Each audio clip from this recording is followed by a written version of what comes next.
আসসালামু আলাইকুম। যারা নতুন ভোটার হতে চাচ্ছেন, আজকের এই ভিডিওটা তাদের জন্য। আপনি 2 মিনিটে নতুন ভোটার হতে পারবেন। তো আপনারা যদি এই ভিডিওটা দেখেন, তাহলে আমি এটুকু বলতে পারি আপনাদের আর কোনো ভিডিও দেখতে হবে না। তাই দয়া করে ভিডিওটি টেনে দেখবেন না, কারণ টেনে দেখলে কোনো কিছু বুঝতে পারবেন না, আর কোনো কিছু যদি বুঝতে না পারেন সেই ক্ষেত্রে আমি দায়ী থাকব না। ভিডিও শেষে আমি বলে দিব এর সর্বশেষ প্রক্রিয়া কি, তাই ধৈর্য সহকারে একটা সেকেন্ডও টেনে দেখবেন না। যদি কেউ ভিডিওটি টেনে দেখেন, তাহলে সেই ক্ষেত্রে যদি কিছু বুঝতে না পারেন, তাহলে আমাকে দায়ী করতে পারবেন না। তো বেশি কথা না বলে ভিডিওটি শুরু করা যাক। তো নতুন ভোটার হওয়ার জন্য আপনাকে আগে সার্চ করতে হবে। সার্চ বারে গিয়ে লিখতে হবে এনআইডি সার্ভিস।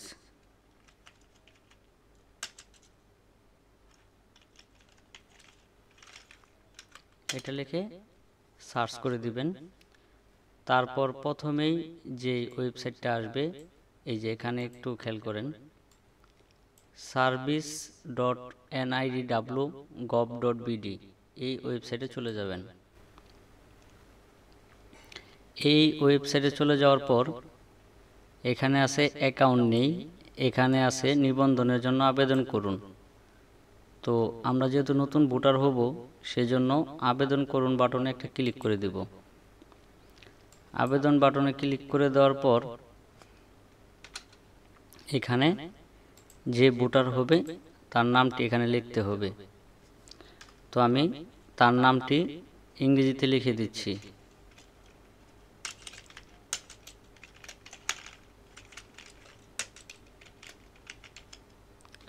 তার জন্ম তারিখটি এখানে দিতে হবে।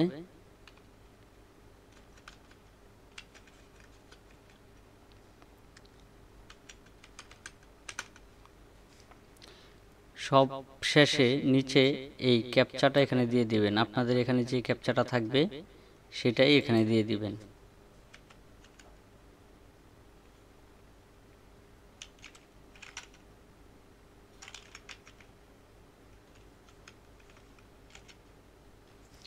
ক্যাপচাটা আমার এখানে এটা আসছে, আপনার এখানে যে এটাই থাকবে এরকম কোনো কথা নয়। এখানে এই ছবিতে যে ক্যাপচাটা দেখতে পারবেন সেটাই এখানে টাইপ করে দিয়ে দিবেন।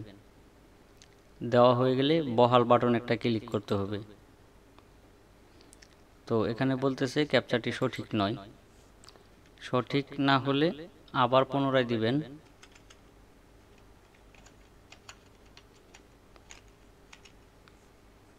তো আমি আবার বহাল বাটনে ক্লিক করলাম। তারপরে বলতেছে একটা ফোন নাম্বার দেওয়ার জন্য। তো আমি এখানে একটা ফোন নাম্বার দিয়ে দিচ্ছি।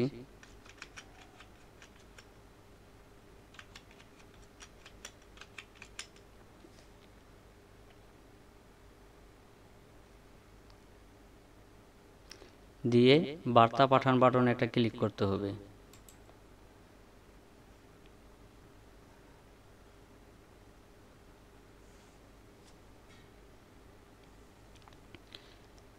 এখানে যে ফোন নাম্বারটি দেওয়া হলো সেই ফোনে একটা এসএমএস চলে আসবে।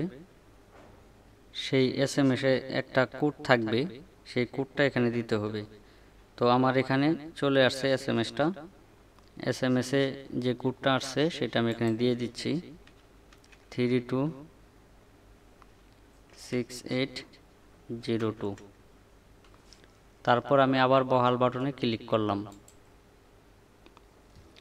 তারপরে এখানে একটা ইউজার নেম দিতে হবে এবং একটি পাসওয়ার্ড দিতে হবে। তো আমি ইউজার নেম দিয়ে দিচ্ছি।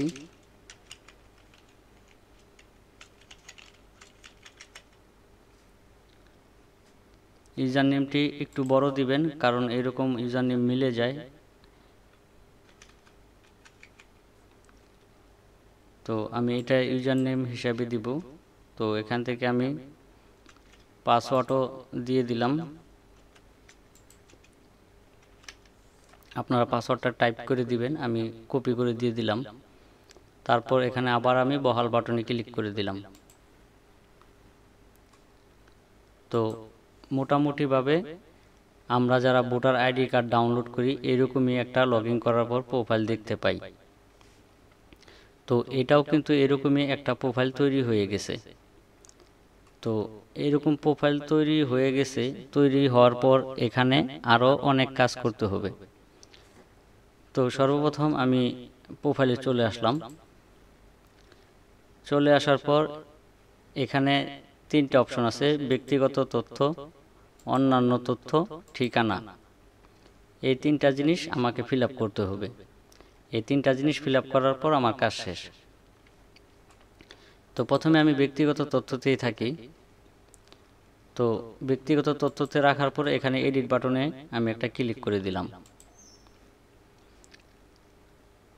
তো এই জায়গায় আরেকটা কথা বলে রাখি, যেমন এই জায়গায় লেখা আছে নাম বাংলা, এখানে একটা লাল স্টার চিহ্ন আছে, আপনারা দেখতে পারতেছেন। তো এইরকম যে ঘরে আপনার স্টার চিহ্ন আছে, যেমন এই ঘরে দেখেন এই যে পিতার এনআইডি, এখানে কোনো স্টার চিহ্ন নাই। পিতার নাম বাংলা, এখানে কিন্তু স্টার চিহ্ন আছে, লাল একটা স্টার চিহ্ন আছে। তো এই স্টার চিহ্নর মানে হচ্ছে যে যেই ঘরের আগে যেই আপনার জিনিসের আগে আপনার স্টার চিহ্ন আছে, এগুলি মাস্ট বি আপনাকে ফিল আপ করতেই হবে। আর যেটার স্টার চিহ্ন নাই সেটা দিলেও পারেন, না দিলেও পারেন, কোনো অসুবিধা নেই। তো যেই ঘরগুলিতে স্টার চিহ্ন দেওয়া আছে এগুলি অবশ্যই আমাকে ফিল আপ করতে হবে। তো আমি এগুলি ফিল আপ করা শুরু করে দিই।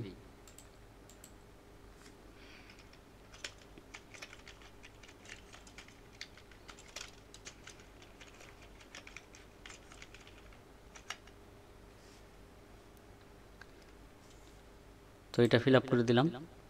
ফিল আপ করে দেওয়ার পরে এখানে আছে লিঙ্গ, ছেলে হলে ছেলে, মেয়ে হলে মেয়ে। তো যেহেতু ছেলে আমি এখান থেকে পুরুষ সিলেক্ট করে দিলাম। রক্তের গ্রুপ ও পজিটিভ, এটা সিলেক্ট করে দিলাম। এখানে জন্ম নিবন্ধন নাম্বারটা চাচ্ছে, আমি জন্ম নিবন্ধন নাম্বারটা দিয়ে দিব।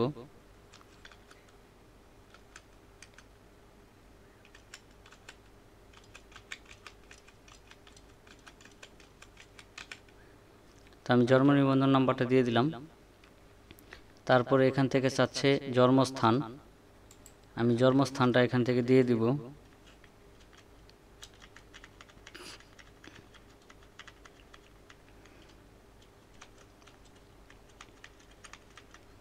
এখান থেকে নারায়ণগঞ্জ সিলেক্ট করে দিলাম। তারপরে আছে পিতার নাম বাংলায়,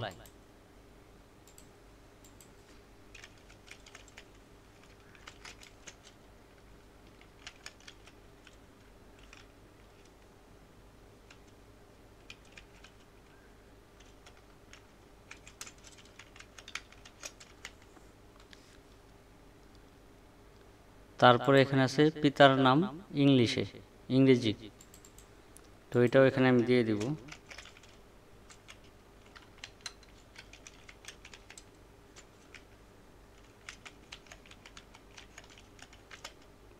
এটা দিয়ে দিলাম।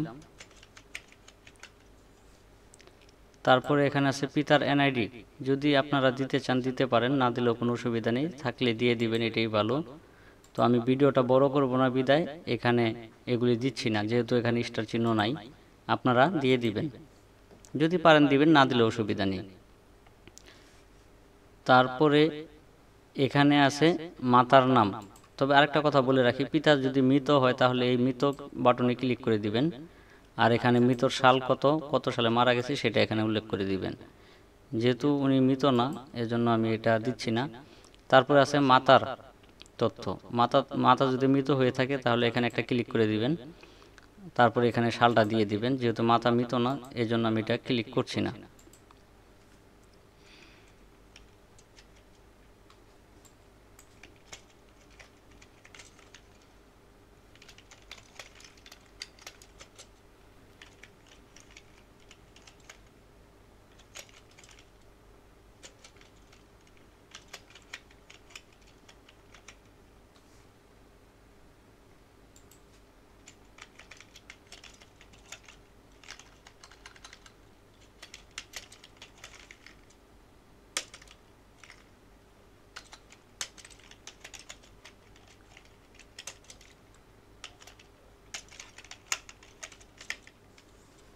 তো আমি মাতার নামটা ইংলিশে দিয়ে দিলাম। এখানে মাতার এনআইডি, মাতার ভোটার নাম্বার যদি আপনারা দিতে চান দিতে পারেন, অসুবিধা নেই, না দিলেও কোনো অসুবিধা নেই। ভাই বোনের এনআইডি যদি আপনারা দিতে চান দিতে পারেন, না দিলেও কোনো অসুবিধা নেই। তারপরে যদি বিবাহিত হয়ে থাকেন তাহলে এখানে বিবাহিত দিবেন, অবিবাহিত হলে অবিবাহিত, বিবাহ বিচ্ছেদ হয়ে থাকলে এটা দিয়ে দিবেন। তো আমি যাটা করতেছি সে অবিবাহিত, তো আমি এখান থেকে অবিবাহিত সিলেক্ট করে দিলাম। তারপরে যদি স্বামী স্ত্রীর নাম দিতে চান তাহলে যদি বিবাহিত হয়ে থাকে তাহলে এখানে স্বামী স্ত্রীর নাম দিতে পারেন। হ্যাঁ, তার প্রথম স্বামী, দ্বিতীয় স্বামী বা দ্বিতীয় স্ত্রী এগুলি দিতে পারেন, ফিল আপ করতে পারেন। তো আমি যেহেতু এখান থেকে অবিবাহিত দিছি সেজন্য এগুলি হাইড হয়ে গেছে, কারণ অবিবাহিত তো আর স্ত্রী থাকে না। তো এই পেজটা আমার ফিল আপ করা শেষ। তো এখান থেকে 3টা তথ্যের ভিতরে আমার একটা ফিল আপ করা শেষ। তো এখান থেকে আমি পরবর্তী বাটনে ক্লিক করে দিলাম।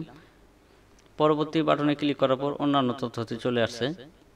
এখান থেকে শিক্ষাগত যোগ্যতা দিতে হবে। এখান থেকে আমি মাধ্যমিক সমতুল্য এসএসসি এটা দিয়ে দিলাম। আপনাদের সর্বশেষ যেটা আপনার শিক্ষাগত যোগ্যতা সেটাই সিলেক্ট করে দিবেন। তারপর হচ্ছে পেশাটা এখান থেকে দিয়ে দিবেন।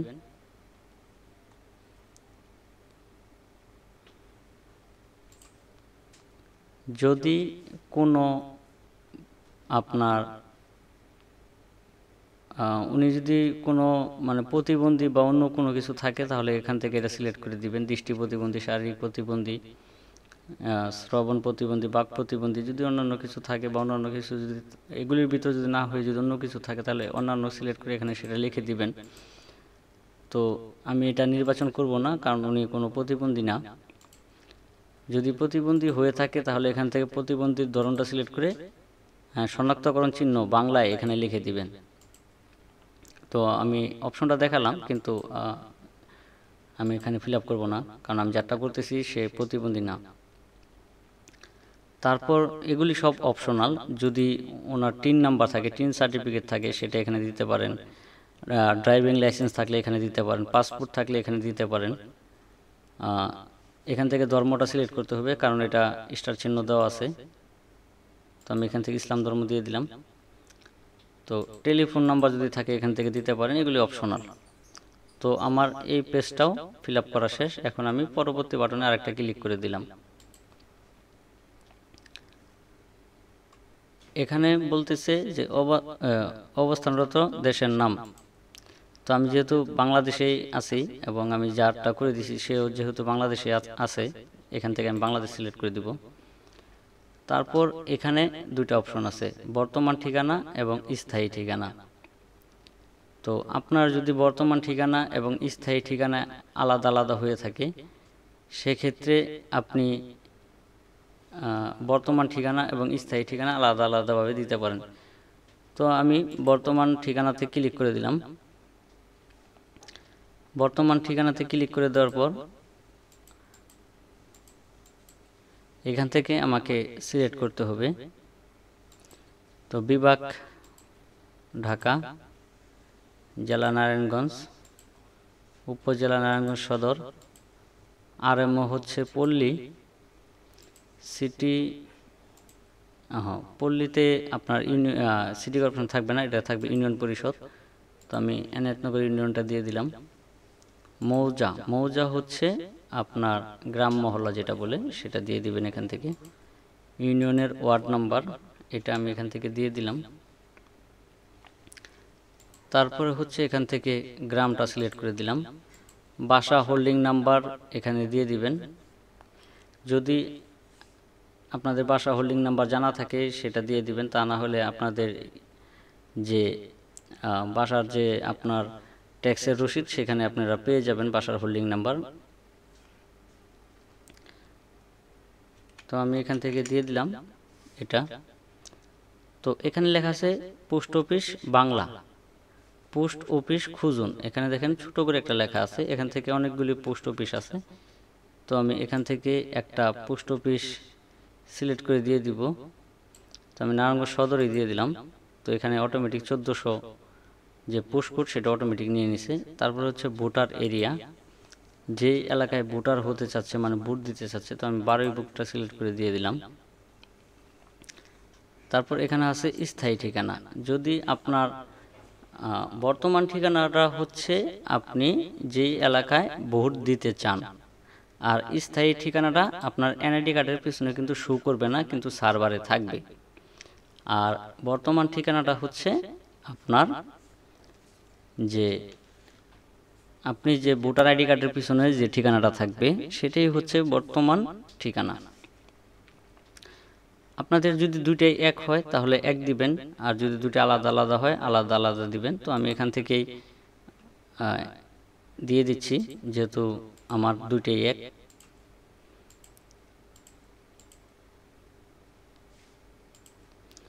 সেম টু সেম আমি সব কিছু দিয়ে দিচ্ছি।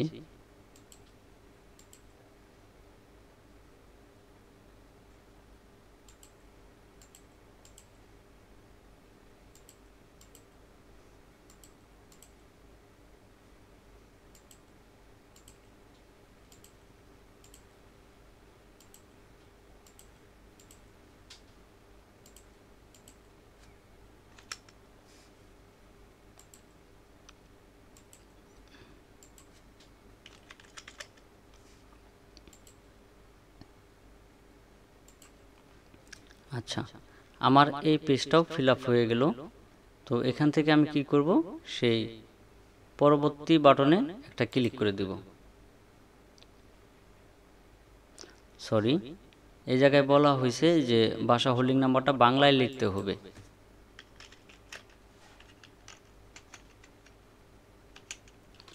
তো আমি এখানেও বাংলায় লিখলাম এবং নিচে যে স্থায়ী ঠিকানা এখানেও আমি বাংলায় লিখে দিলাম।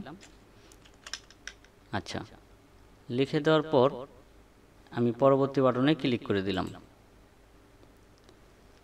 তো এখানে বলতেছে কাগজপত্রের প্রয়োজন নেই, এই আবেদনটি করার জন্য কোনো কাগজপত্রের প্রয়োজন নেই। ঠিক আছে, তো আমি এখানে আরেকবার পরবর্তী বাটনে ক্লিক করে দিলাম। এখানে বলতেছে আপনার পরিবর্তনগুলো নিশ্চিত করে সাবমিট করুন। তো পরিবর্তনগুলো নিশ্চিত করে সাবমিট করুন। তো আপনারা যদি এখান থেকে পিছনে যান, পিছনে গিয়ে আপনারা যে জিনিসগুলি টাইপ করছেন সেগুলি আবার রিচেক দিতে পারবেন। তো এই জন্যই বলা হয়েছে যে আপনার পরিবর্তনগুলি নিশ্চিত করে সাবমিট করুন। এখান থেকে যদি আপনি আবার কোনো কিছু সন্দেহ মনে হয় পিছনে গিয়ে আবার দেখে আসতে পারবেন, এইভাবে দেখে আসতে পারবেন যে আপনার আবেদনগুলি সঠিক আছে কিনা, সব টাইপ যে করলেন কোনো মিসিং আছে কিনা। যদি সব কিছু ঠিক থাকে তাহলে আপনি পরিবর্তন দিয়ে দিবেন, পরবর্তী দিয়ে দিবেন এবং আরেকবার পরবর্তী দিয়ে দিবেন। আরেকবার দিয়ে দিলাম সাবমিট। তো সাবমিট দেওয়ার পর আপনার এখানে এরকম একটা লেখা দেখাবে আপনার একটি অ্যাপ্লিকেশন পেন্ডিং রয়েছে, আর উপরে একটা ডাউনলোড বাটন থাকবে। তো ডাউনলোড বাটনে একটা ক্লিক করে দিবেন।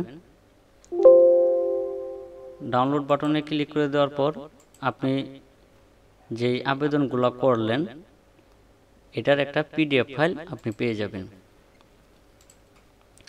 তো এটাই হলো সেই পিডিএফ ফাইল। তো এই পিডিএফ ফাইলটা আপনারা প্রিন্ট করবেন, যে কোনো একটা কম্পিউটার দোকান থেকে প্রিন্ট করবেন। প্রিন্ট করার পর এটার সাথে বাবা মার আইডি কার্ডের ফটোকপি, চেয়ারম্যানের পরিচয়পত্র এবং কারেন্ট বিলের কাগজ, আরও কিছু কিছু ডকুমেন্ট লাগে, আপনার সার্টিফিকেট, আপনার অনলাইনকৃত জন্ম নিবন্ধন, এই জিনিসগুলি নিয়ে আপনি আপনার যে উপজেলা নির্বাচন অফিস আছে সেখানে আপনাকে যেতে হবে। সেখানে যাওয়ার পর ওনারা এই কাগজপত্রগুলি দেখবেন। দেখার পর ওনারা আপনার ছবি তুলবেন, ফিঙ্গারপ্রিন্ট নেবেন, চোখের যে আই পাঞ্চ এগুলি সবই নেবেন। নেওয়ার পরে ওনারা এই কাগজপত্রগুলি রেখে দিবে আর আপনাকে এই যে এই পৃষ্ঠার এই অংশটা আপনাকে দিয়ে দিবে। তো আপনি ছবি তুললেন, ছবি তোলার পর আপনাকে একটা টাইম দিয়ে দিবে যে এতদিনের ভিতরে হয়ে যাবে। তো আমার জানা মতো আমি অনেক আবেদন করেছি, কারো 7 দিনের ভিতরে হয়ে গেছে, কারো 10 দিনের ভিতরে, আবার কোনো কোনো লোকের 40-45 দিনও লাগছে। তো আপনারা যেদিন ছবি তুলে আসবেন, ছবি তোলা থেকে আপনারা সর্বোচ্চ 40-45 দিন ধরে রাখতে পারেন, আর সর্বনিম্ন 7 দিন। এর ভিতরেই আপনার ফোনে একটা SMS চলে আসবে।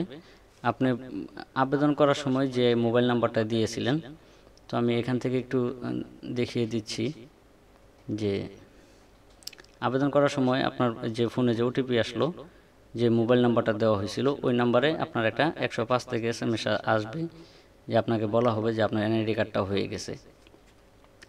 যখন NID কার্ডটা হয়ে যাবে তখন আপনার ফোনে SMS আসার পরে আপনি এটা ওই SMS-এ আপনার NID কার্ডের নাম্বারটা লেখা থাকবে।